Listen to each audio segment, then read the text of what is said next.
সবুজের চাদরে মোড়ানো বিশাল বাগান, গাছের ডালে ডালে ঝুলছে থোকায় থোকায় পাকা লাল কফির ফল। দৃশ্যটা দেখলে মনে হবে এ যেন লাতিন আমেরিকার কোনো বিখ্যাত কফি বাগান। তবে অবাক করার বিষয়, এটি বিদেশের কোনো অঞ্চল নয়, বাংলাদেশের উত্তরাঞ্চলের মাটিতেই গড়ে উঠেছে এমন এক অনন্য কফির সাম্রাজ্য। আর এই অসম্ভবকেই সম্ভব করেছেন একজন সাহসী নারী। নীলফামারীর জলঢাকা উপজেলার কৈমারী গ্রামের বাসিন্দা খাদিজা বেগম। জীবনের সবচেয়ে কঠিন সময় থেকেই শুরু হয় তার নতুন এক সংগ্রামের গল্প।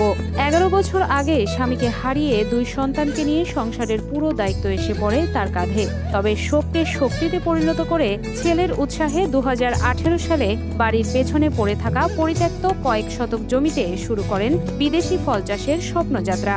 ড্রাগন, রামবুটান, অ্যাভোকাডো ও কোকো ফলের মতো ব্যতিক্রমী ফসল দিয়ে শুরু হওয়া সেই ছোট্ট উদ্যোগ আজ রূপ নিয়েছে প্রায় 3 একরের বিশাল কৃষি খামারে। আমার স্বামী 2014 সালে মারা যায়। তারপরে আমি আমার 2 ছেলেকে পড়াশোনার খরচ, পড়াশোনার বাজারে একটা ব্যবসা ছিল, ওখানে আমি সময় দিতাম। আবার আমি 2018 সালে একটা বাগান লাগাইছি, কফি বাগান।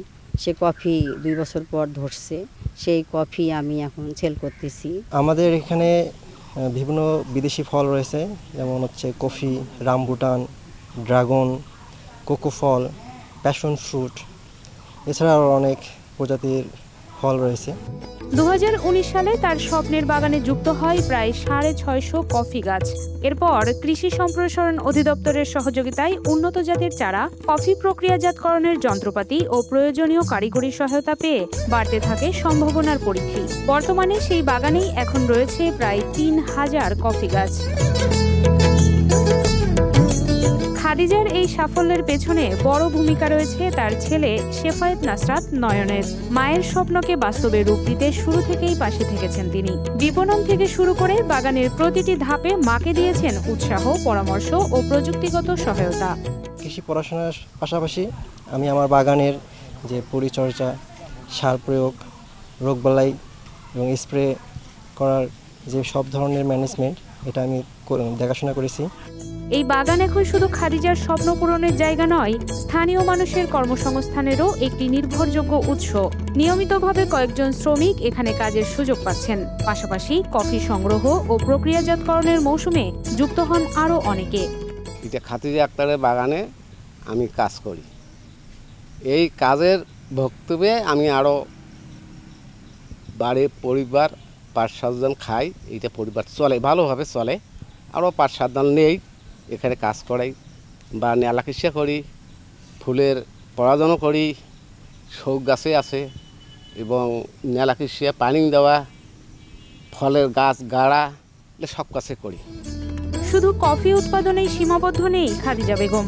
গাছ থেকে পাকা ফল সংগ্রহ, শুকানো প্রক্রিয়াজাত, রোস্টিং এবং প্যাকেটজাত করে নিজস্ব ব্র্যান্ডে স্থানীয় বাজার, অনলাইন ও অফলাইনে বিক্রি করছেন এসব পণ্য। রোস্টার মেশিন আমাদের আছে, রান্ডার মেশিন আছে, আর কফি ছাড়ার জন্য মেশিন আছে। ওগুলা দিয়ে আমরা সব কিছু করতেছি। আর এখন আমার কফি বাইরে যাচ্ছে, অনলাইনে সব সেল হয়ে যাচ্ছে, সবাই অর্ডার দিচ্ছে। খাদিজা বেগমের সফলতা দেখে স্থানীয়দের মধ্যেও বাড়ছে কফি চাষের আগ্রহ। দূর দূরান্ত থেকে অনেকেই এখন তার বাগানে এসে কফি চাষের পদ্ধতি, পরিচর্যা ও সম্ভাবনা সম্পর্কে পরামর্শ নিচ্ছেন। কফি বাগানটা আমরা জানতাম যে দেশের বাইরে হয়, কিন্তু ইদানিং দেখতেছি বাংলাদেশেও বিভিন্ন জায়গায় চাষ হচ্ছে। তার মধ্যে খাদিজা আপা উল্লেখযোগ্য।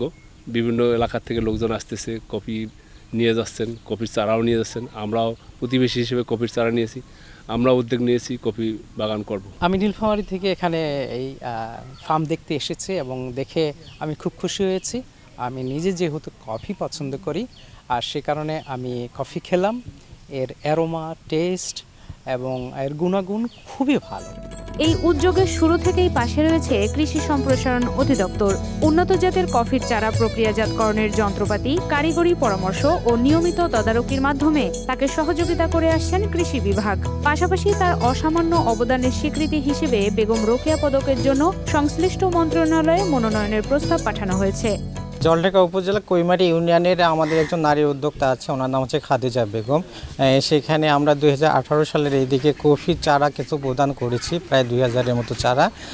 সেখান থেকে বর্তমানে আমরা আশানুরূপ একটা ভালো একটা পর্যায়ে এসেছি। আমাদের বিভিন্ন ধরনের পরামর্শ, প্রশিক্ষণ এবং কফি প্রসেসিং মেশিন সেখানে আমরা দিয়েছি, যার মাধ্যমে বর্তমানে ওই কৃষক আমাদের কফি উৎপাদন করে বাজারজাত করতেছে, বিশেষ করে অনলাইনে বিভিন্ন ধরনের মার্কেটিং করতেছে।